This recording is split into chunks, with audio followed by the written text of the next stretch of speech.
Drugari i Lada. Dobrodošli u novi video, ovdje Roglavi iz kanala Roglavi. Bajići moji, danas vam pokazujem jedan trik za koji sigurno niste znali, a riješit ćemo danas misteriju, jednu, znači vrh misteriju.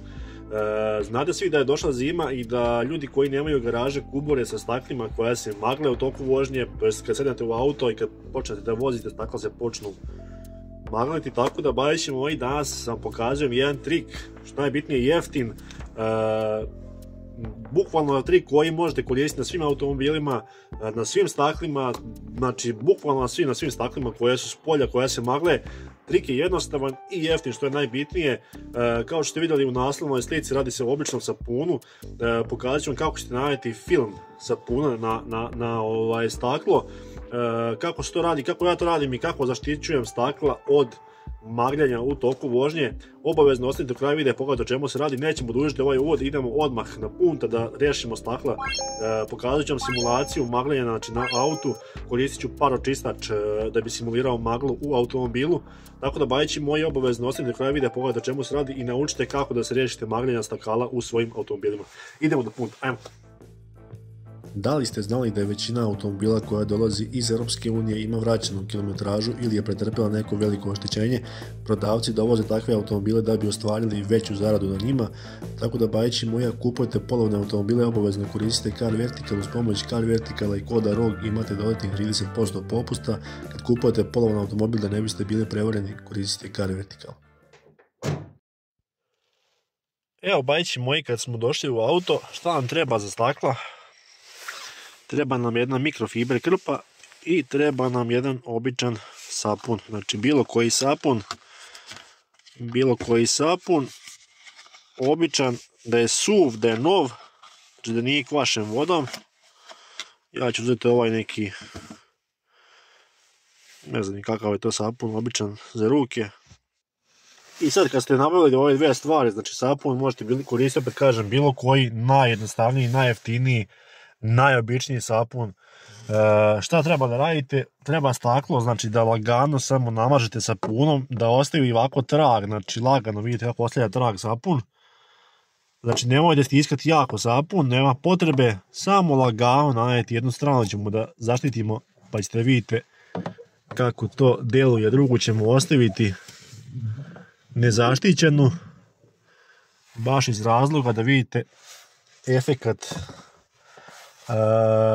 kad pustimo par u automobil. Znači sad krpu uzmete običnu i bitno je da ovo dobro, da kažemo, utrljate sapun dobro. Znači nemojte jako stiskati, slobodno, znači lagano utrljate sapun, znači ne smijete ni skinuti sav sloj sapuna jer niste ništa uradili, onda znači samo laganim pokretima da se to lijepo utrlja u staklo. Sad ćete vidjeti kako to radi. Tako, tu ćemo to. Znači ovo tamo stranu nećemo dirati uopšte, samo ćemo ovaj deo stakla ovdje zaštititi. Tako.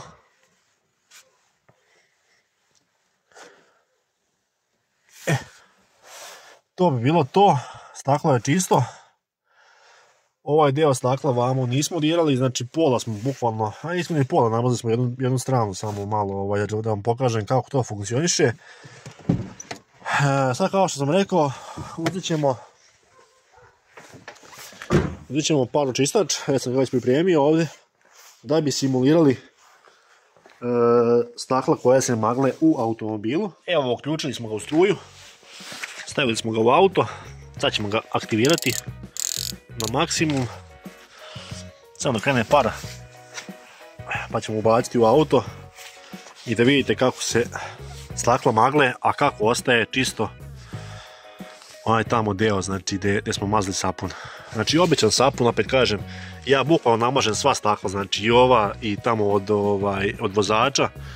Zadnja stakla recimo nisam mazao prije, pošto mi nisam bilo nešto značila, ali sad zbog djece mažem i zadnja stakla, tako da to i obavezno, znači ovo staklo se ne magli i to bude u fullu. Evo, kreće para. Samo da je malo potiramo da krene.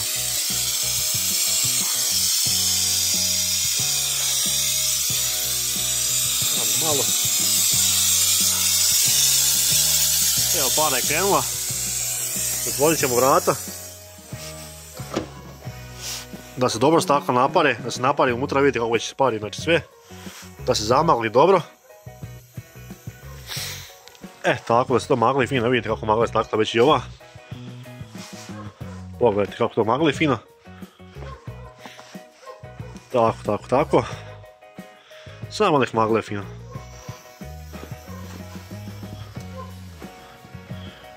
Evo, možete vidjeti odavde kako se vidi gdje smo mazali sapun. Znači uživo se 10.000 puta bolje vidi, tu ne može da magli. Tu ćemo sad kad ugasimo paračistač, bit će sve suvo, znači bit će brutalno. A vidite recimo ovdje, ne znam da li se vidi kontrast, znači ovdje ovaj deo gdje smo skroz do ovdje se zamaglio. Ovaj tamo deo je potpuno zaštićen. Sad ćemo ugasiti paračistač. Izbacit ćemo ga napolje. Gasimo ga. Sad ćete vidjeti kako to izgleda.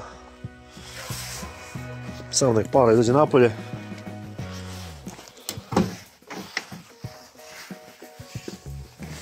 Pogledajte ovo. A pogledajte ovo vamo. Vidite razliku. Zatvorit ćemo vrata, samo da se tok ne izlazi napolje. Da ostane para unutra. Evo vidite ovo. Znači stakla koja nisu namazana su i dalje zamagljena, a stakla smo nalili film sapuna su stakla koja su čista i apsolutno ih ne možete znači zamagliti sa ničim. Evo pogledajte ovo. Ovo i dalje magla stoji.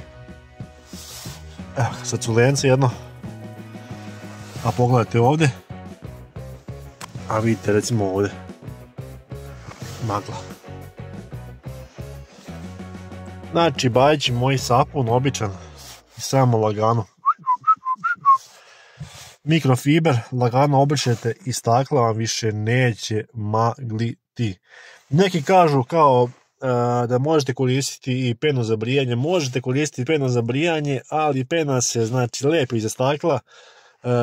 Tečnija je nego sapun. Sapun ne ostavlja bukvalno nikakav trag, ali ga obrišete nema nikakav trag, a daje zaštitni film staklima protiv magljanja. Tako da Bajići moj, ova metoda koja je jako stara i da kažemo da je bukvalno old school metoda koju možete koristiti na svim automobilima, na svim staklima i da riješite problem sa magljanjem, znači u automobilu. Sad ćemo otvoriti vrata da se samo isuše stakla sva. I to je to, idemo da nanesemo zaštitni film kompletno na sva stakla, tako da stakla više u puntu neće magliti. Pogledajte ovo. Znači zamagljeno skroz. I Bajići moji, to je bilo to za ovaj video. Ako vam se svidio video, obavezno zapratite kanal Roglavi, ostanite na kanalu Roglavi. Na kanalu Roglavi imate brda dobrih videa koje možete da pogledate. Obavezno video pošaljite prijateljima da vide i oni kako mogu da riješe problem sa staklima koje se magle. Mi se, kao što znate, ne bavimo testiranjem automobila na kanalu, niti ćemo se ikad baviti sa tim stvarima. Mi radimo korisne i praktične stvari za vozače, znači uradi sam neke stvari. Tako da Bajići moji, obavezno zapratite kanal Roglavi ako želite saznati još ovakvih stvari. Volim vas Roglavi i do nekog narednog videa, pozdrav i čas!